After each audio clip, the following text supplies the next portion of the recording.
Hello. Hello सत साहिब भगत सत जी। साहिब जी, सत साहिब। भगत जी हम सुनील दास बोल रहे हैं बिहार से। बोलिए। भगत जी बहुत आपको फोन लगा लगा कर परेशान हो गई।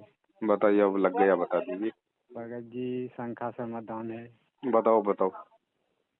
भगत जी वो हम आपको भी मैसेज किए थे भगत जी अब कल। मैसेज छोड़ो, जो बात है वो बताओ, सीधा सीधा अपनी शंका क्या है। हाँ भगत जी वो हमारा जो है मतलब जी फोन आया था आश्रम से। भगत जी बोलता है डीपी चेंज करो, वो करो, ये करो तुम्हारा। मैं बोला डीपी हम चेंज नहीं करेंगे, वो बार बार फोन करते रहते हैं। व्हाट्सएप फेसबुक का जो लोगो लगा रखा आपने वो।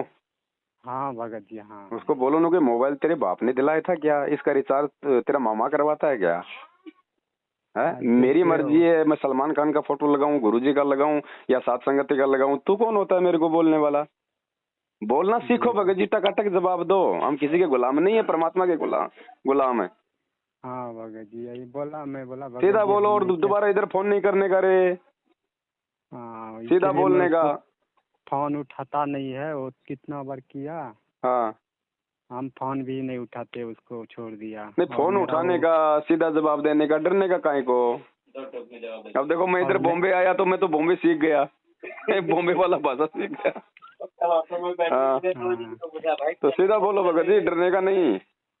और वो भी बोल रहा था कि भगत जी वो तुम पवन दास का ग्रुप में ये सात समिति में जुड़ गया, तुमको ग्रुप से निकाल दिया जाएगा। मैं बोला हाँ, निकाल निकाल दो दीजिए। उनको। तुम्हारे ग्रुप में मेरे को कोई पेंशन मिलता है क्या?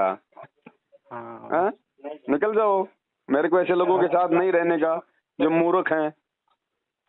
और भगत जी 2 साल हो गए नाम लिया हुआ भगत हाँ, जी। हाँ। और मेरा एक शंका है भगत जी, मेरा मन में क्यों बहुत गंदे गंदे बातें याद आते रहते हैं भगत जी। तो गंदे गंदे बातें आती आने दो ना, वो निकल रहा है, वो कचरा निकल रहा है, निकलने दो ना। जो आपने अपने भेजे में जमा किया था आज से पहले, वो निकलेगा ना बाहर भगत जी। वो गंदा पानी निकलेगा तभी तो अंदर कोई अच्छा पानी जाएगा। तो परमात्मा का सत्संग ज्यादा से ज्यादा सुनो, ताकि वो सत्संग जो है वो निर्मल वाटर है, वो अंदर जाएगा तो अंदर की जो गंदगी उसको बाहर निकालेगा। तो ये गंदगी बाहर निकल रही भगत जी, इसको निकलने दो।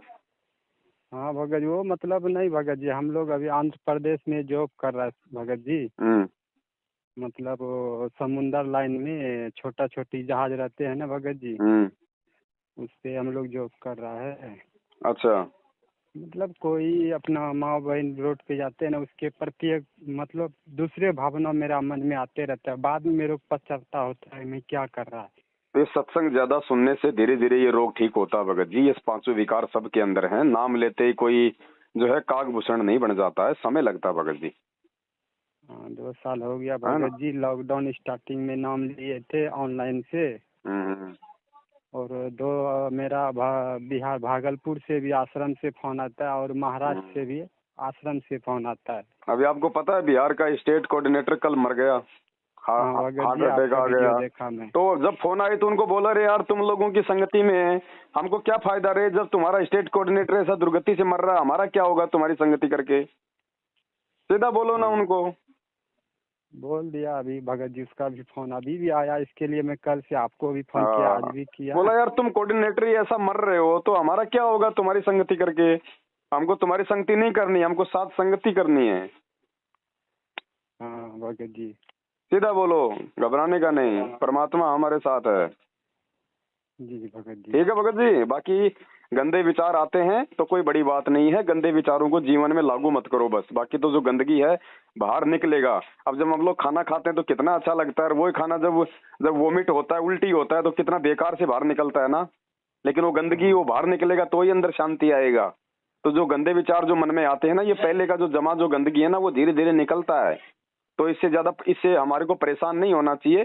जानबूझ के हमने ऐसा किसी को कोई बुरी नजर से नहीं देखना है। फिर भी यदि अचानक से अगर किसी माता बहन को देख के इस प्रकार के मन में कोई विचार या कुदृष्टि आती है तो उसे घबराने का नहीं है। परमात्मा से उसी क्षण जो है मतलब की आंख बंद करके मतलब अंतर्मन से परमात्मा को प्रार्थना करना कि परमात्मा दास पे दया करो, दास के विकारों को जो है मतलब की हरो परमात्मा। और ये सब हमारे भाई बहन हैं। तो ऐसा करके फिर ज्यादा से ज्यादा गुरु जी का सत्संग सुनेंगे, भक्ति करेंगे, तो उसके प्रभाव से फिर धीरे धीरे धीरे धीरे ये चीजें डाउन हो जाएंगी। एकदम से हम कोई राजा हरिश्चंद्र नहीं बन जाएंगे नाम लेते ही भगत जी। समय लगता है, ये संघर्ष है, ये मानसिक संघर्ष है भगत जी। ये भी एक प्रकार की जो है मतलब तपस्या है। परमात्मा हमारे को चेक करता है कि इसके अंदर अभी भी वो पहले वाले विचार हैं या थोड़ा बहुत कुछ मतलब चेंजमेंट आया है। तो अचानक से ऐसे विचार आ जाना कोई गलत नहीं है, लेकिन उन विचारों का सहयोग करना गलत हो जाएगा कि फिर उसको लगातार उसको देखना, फिर मन में और ज्यादा यदि हमने जानबूझ के देखा तो फिर दिक्कत हो जाएगा भगत जी। फिर मन को सहारा मिल जाता है, बाकी मन तो हमारे को तोड़ने का प्रयास करता है ना। मन तो चाहेगा ना, जैसे पहले कोई शराब पीता था, अब वो किसी दारू के ठेके के सामने से निकलेगा तो मन तो चाहेगा बेटा ले ले, एक पैक ले ले छोटा सा, कौन देख रहा है। तो वो मन में विचार आना गलत नहीं है, लेकिन वो विचार जो आ जाए उस विचार को परमात्मा के ज्ञान आधार से काट देना, ये संघर्ष है। तो परमात्मा भी चेक करता है कि देखता हूँ अभी इसके अंदर कुछ बदलाव आया कि नहीं आया, या अभी भी वही गंदगी खाने का इच्छुक है। तो ऐसे घबराने का नहीं कि मेरा नाम खंड हो गया, मेरा ये हो गया, मेरा वो हो गया। परमात्मा से माफी मांगते रहो। रोज संध्या आरती करते हैं, 3 टाइम की आरती करते हैं, माफी तो मांगते हैं गुरु जी से, है क्या नहीं भगत जी? और भगत जी हमारे मैच चलती है भगत जी कंपनी का, उसमें से बहुत 30, 40, 35 आदमी रहते हैं। उसमें से हम मांस मच्छी खाने वाला नहीं है भगत जी, उसको खाना बनाने वाला कुकिंग को बोल दिया कि हमारा खाना सेपरेट बना दो, मतलब कोई ये चीज वो चीज न डालने का नहीं, वो सेपरेट देता है भगत जी। ठीक है। और हम लोग एक रूम में 5-6 आदमी एक रूम में रहते हैं भगत जी। हम लोग मतलब ये ज्योति बीती ये सब भगत जी नहीं लगा पाते हैं। वो एक मजबूरी है, मजबूरी में ऐसा कोई दिक्कत नहीं होता है। परमात्मा से प्रार्थना करते रहो कि परमात्मा दास को भी समय दो, दास को भी कुछ ऐसा सेट करो कि परमात्मा आपका ज्योति भी लगा सकें। बाकी जब तक भारी ज्योति नहीं जलता है तब तक अपना मन का ज्योत जला के रखो। मन का ज्योत का मतलब है परमात्मा की मर्यादा, गुरुजी के वचन पे चलना, गुरुजी की भक्ति करना। ये जो है भक्ति में ज्योत जलती है। जी भगत जी, वही भगत जी कुछ हम लोग 1 महीना और रुकेंगे, इसके बाद चला जाएंगे गाँव। कोई बात नहीं, लेकिन अब है ना भगत जी, भक्ति मार्ग में हमको खुद आगे बढ़ना पड़ेगा, खुद हमें कुछ बातों पे विचार करना पड़ेगा, चिंतन करना पड़ेगा। ठीक है, एक दूसरे भगत भाई बहन से बात करना, उसका सहयोग लेना कोई गलत नहीं है, लेकिन अंततः हमने खुद ही आगे अपने पैर रखने पड़ेंगे। हमने खुद समझना पड़ेगा क्या मेरे हित में है, क्या मेरे अहित में है, तब हम सफल होंगे भक्ति मार्ग पे। और भगत जी मंत्र जो हम लोग जाप करते हैं ना गुरु जी का जो दिया हुआ जी, वो मतलब पूरा नहीं हो पाता है। हाँ, वो एक बार में नहीं होता है, कोई बड़ी बात नहीं है। मन का प्रभाव है इस समय संगत पे, क्योंकि 8 साल से गुरुजी हमसे दूर हैं, ना हमें गुरुजी के साक्षात दर्शन हो रहे, ना गुरुजी से 8 साल में कोई आशीर्वाद ले पा रहा, ना उनके सन्मुख हम कोई जो है सत्संग सुन रहे। तो भगत जी ये तो होगा ही होगा, काल का दबाव तो है ही इस समय, आपके अकेले के साथ में थोड़ा ना है ना। तो ऐसा कुछ नहीं है, थोड़ा थोड़ा ये दबाव होता है। तो परमात्मा दया करें, एक बार में मंत्र नहीं होते हैं तो आप जी उसको 20 बार में कर लो। गुरुजी ने ये थोड़ी कहा कि एक बार ही जो है करना जरूरी है। भाई जिसको कोई दिक्कत नहीं है वो एक बार में कर लो बैठ के, जिसको दिक्कत है वो एक बार में 5 कर लो, फिर कभी समय मिला तो फिर 5 कर लो, फिर 10 कर लो, ऐसे कर लो। 108 करना होता है मिनिमम, ज्यादा करो तुम्हारी इच्छा है। तो 108 तो हो ही जाते हैं भगत जी। आप बाथरूम में बैठते हो 15 मिनट, अरे बैठे बैठे क्या करते हो, दुनिया भर का बातें सोचते रहते हो। मालिक का बैठ के बाथरूम की सीट पर अपना आत्मा से परमात्मा का संबंध जोड़ो, अपना अपना मंत्र कर लो। नहा रहे हो, नहाते नहाते क्या हमें कोई ओम ओम ये तो हमने बोलना नहीं अब है, ठंडा ठंडा गरम गरम ये अब ये तो बोलना नहीं है। नहाओ, नहाते समय परमात्मा का 2-4 मंत्र याद कर लो अपना। अच्छा भगत जी वो भोग जो लगाते हैं सब भगत जी, हाँ, उसमें रिफाइन का तेल से वो पकवान कर सकता है क्या? देखो ऐसा है, यदि कोई बड़ा समागम होता है, कोई साथ संगति होती है, कोई सत्संग होता है, भंडारा होता है, वहां तो हमने तेल का प्रयोग बिल्कुल भी नहीं करना। भंडारा तो शुद्ध देसी घी में बनेगा। बाकी हम अपने घर पे जो भोजन बनाते हैं उसमें हम रिफाइंड का यूज कर सकते हैं, लेकिन अपने घर पे जो हम गुरुजी को हलवाराम का भोग लगाते हैं, चाहे रोज लगाओ सप्ताह में लगाओ, वो देसी घी में ही बनेगा। हलवाराम तेल में नहीं बन सकता। हाँ, बाकी नॉर्मल जो भंडारा होता है संगत में कोई भगत जी अनिल अंबानी के भाणजे थोड़ी हैं सारे, हम सब भाई बहन रिफाइंड का ही खाते हैं।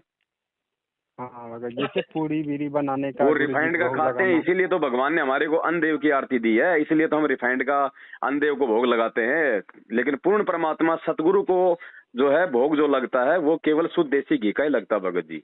इसलिए परमात्मा ने हमारे को भोग का आरती दिया है इसलिए हम उनको हलवाराम लगाते हैं। तो हलवाराम का भोग जो है वो शुद्ध जो है देसी घी में होना चाहिए, और जो रिफाइंड का जो है वो अनदेव को लग सकता है क्योंकि वो एक देव है। हाँ बाकी गुरुजी को तो शुद्ध देसी घी का लगेगा। इसलिए तो हम जब गुरुजी का भोग का आरती करते हैं तो खाली हलवेराम का भोग लगाते हैं अकेला। ठीक, जैसे और केला फूल फ्रूट सब ये सब दे सकता है। हाँ हाँ हाँ, बस बस है ना। अब थोड़ा दांत थोड़ा बिजी है बड़े भाई, है ना, फिर करेंगे कभी। ठीक, हाँ ठीक है, सत्ता सस्ता है। है जय तो। हो बंदी छोड़। जय हो बंदी छोड़ कीजिए।